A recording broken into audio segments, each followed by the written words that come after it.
নমস্কার বন্ধুরা, আমি মিতার রান্নাঘরে আপনাদের সবাইকে স্বাগত। আজকে আমি যে রেসিপিটি নিয়ে চলে এসেছি এটার সাথে কম বেশি সবাই পরিচিত। বিকেলের স্ন্যাক্সে এই জিনিসটা হলে মন্দ যায় না। ছোট থেকে বড় সবাই কিন্তু খুব পছন্দ করবে এই খাবারটি। মেলার এই রেসিপিটির সাথে সবাই কম বেশি পরিচিত। এটি হলো ভেলপুরি। মেলাতে অনেকেই এই খাবারটি ট্রাই করেছেন, আবার অনেকেই এখনও পর্যন্ত ট্রাই করেননি মেলার অস্বাস্থ্য খাবার ভেবে।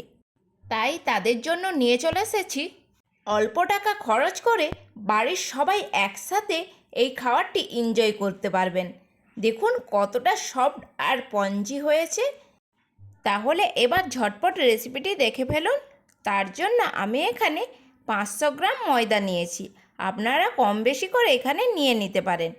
এর মধ্যে দিয়ে দিলাম 4 চামচ চিনি, পরিমাণ মতো লবণ, 2 চামচ আমল দুধ, আর দিতে হবে 5 চামচ বেকিং পাউডার, আর দিয়ে দিচ্ছি হাফ চামচ কালো জিরে, হাফ চামচ পানমৌরি, আর 5 চামচ ইস্ট। আমি এখানে প্রত্যেক 100 গ্রাম ময়দার জন্য 1 চামচ করে ইস্ট আর 1 চামচ করে বেকিং পাউডার ব্যবহার করেছি। মানে 500 গ্রাম ময়দার জন্য 5 চামচ ইস্ট আর 5 চামচ বেকিং পাউডার এখানে ব্যবহার করেছি। এই টিপসটি অবশ্যই ফলো করতে হবে, তাহলেই ভেলপুরিগুলো একদম নরম তুলতুলে হবে। একটা হ্যান্ড উইকের মাধ্যমে সমস্ত শুকনো উপকরণগুলো আগে ভালো করে মিক্সড করে নিতে হবে। এখানে দিয়ে দিলাম 2 চামচ টক দই আর 3 চামচ মতো রিফাইন অয়েল দিয়ে ভালো করে ময়দাটাকে মেখে নিলাম। এরপর ময়দার মধ্যে অল্প অল্প জল দিয়ে একটা নরম তুলতুলে ডো রেডি করে নিতে হবে। দেখে নিশ্চয়ই বুঝতে পারছেন ডোটা কতটা নরম হয়েছে। এই রকমই একটা ডো রেডি করে নিতে হবে। হাতে যদি টাইম থাকে তাহলে আধ ঘন্টা রেস্টেও রাখতে পারেন, আবার যদি না চান না রাখলেও চলবে। হাতে কিছুটা শুকনো ময়দা নিয়ে এই রকম ছোট ছোট লিচি কেটে নেব। লিচিগুলোর এইভাবে হাতের মাধ্যমে গোল করে মাঝখানটা একটু ফুটো করে এরকম টেনে টেনে বড় করে নিতে হবে।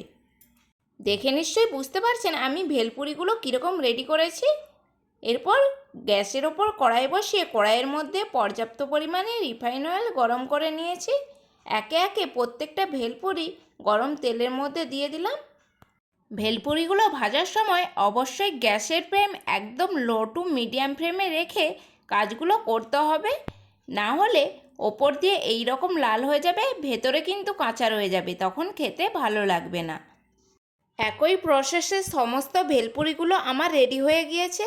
ভিডিওটি যদি আপনাদের ভালো লেগে থাকে তাহলে একটি সাবস্ক্রাইব করে দেওয়ার অনুরোধ রইল। আবারও দেখা হচ্ছে নতুন কোনো রেসিপির সাথে।